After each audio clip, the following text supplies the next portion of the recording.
আজান পড়ছে, নামাজটা পড়েই যাই।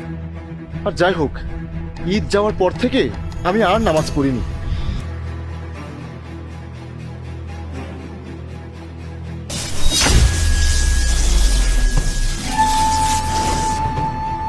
আমি মসজিদের ভিতরে যেতে পারছি না কেন?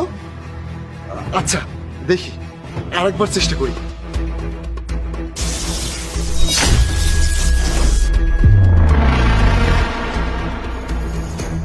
আরে ভাই, ভিতরে যাচ্ছেন? একটু শুনুন। হ্যাঁ ভাই, বলুন। ভাই, আমাকে একটু সাহায্য করুন, আমি মসজিদের ভিতরে যেতে পারছি না। আরে, এটা আপনি কি বলছেন? আপনি মসজিদের ভিতরে যেতে পারছেন না কেন? আপনি ঘাবড়ে